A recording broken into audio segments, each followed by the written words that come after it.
guys, on this video I'm just going to show you guys briefly how to remove your intake manifold. Keep in mind I have a lot of stuff already removed. I'm about to pull the motor here shortly, but yeah, so real quick, just so you guys can see it without it being on the car. 3 top bolts on the intake manifold, 2 bottom ones that you gotta get from the bottom of the car. Let's see, try to see how the camera sees you. There are 2 bolts for the fuel rail that hold the fuel rail in place. I'm trying to think. This is modified. I'll post a link at the end of this video. The VQ throttle body ported. I've already mentioned some of it. Hose in the back of it. There's another hose. I can't remember what this was for. It might have been for the butterflies, because there's like the butterfly stuff goes somewhere right here. But it's all removed and it's been a long time, and I'll post that video at the end. So you gotta watch it on YouTube to see the videos at the very end, last 20 seconds. There's a couple videos that pop up. But yeah, that's really it. I did have my grounding kit on, so I was having issues, as you can see. If I added in the video, I don't know yet. The connector for the throttle body, remove the harness to the coil packs. You'll have to unplug the injectors.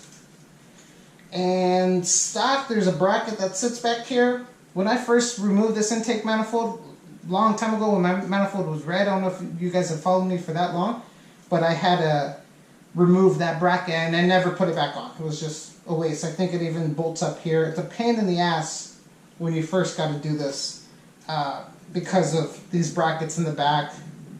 But that's about it, guys. This will probably be for sale soon, or pretty sure I already have a buyer lined up for it. That's the intake manifold. And then the return fuel line. Just so you guys know, I just disconnected it from the firewall. And it goes, see, I think it was these 2 bolts. That's where the back of the bolts go. When it sits inside those 2 bolts I mentioned, they're on the back side of the fuel rail. But this may for sure be for sale soon. So on my website, where I sell my grounding kits, at the bottom, link in the description box, I'll have the link to my store. And that's it. Intake manifold's off. Fuel rail's off.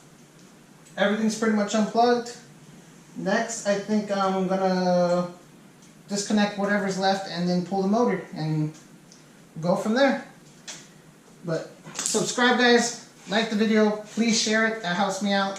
But I appreciate it, guys. Thank you.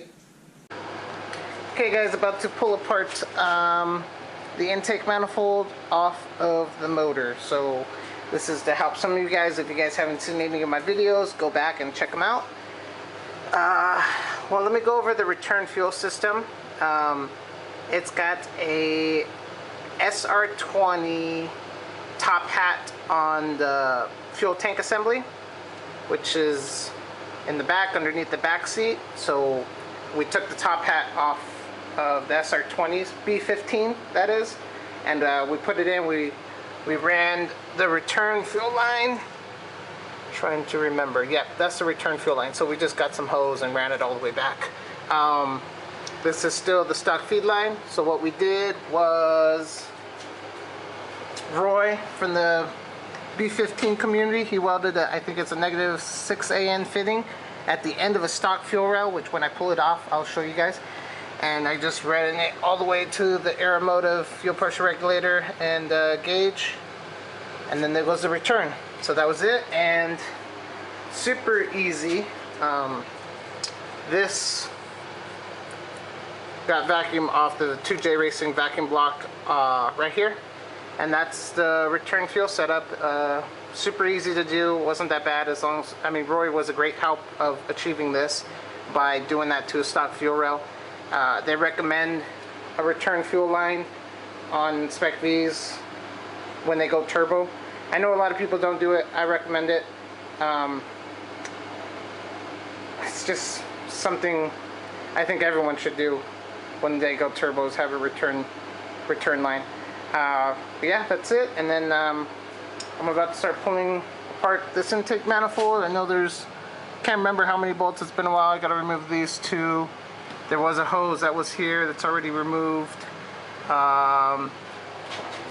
If you guys still have everything put together, you'll have to, it's kind of tight underneath the car to get the bottom bolts, but as you can see, intake's already off, the map's removed.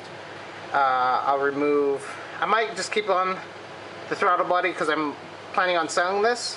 The intake manifold is fully ported and polished. The lower intake manifold's ported, and so is the upper. The bottleneck's cut. We made it into a 3-inch with a VQ throttle body flange. That's a VQ throttle body. Alright, that's about it that I can think of, and I'm going to go ahead and start ripping this guy apart, and I'll come back and see what else I can show you guys for this.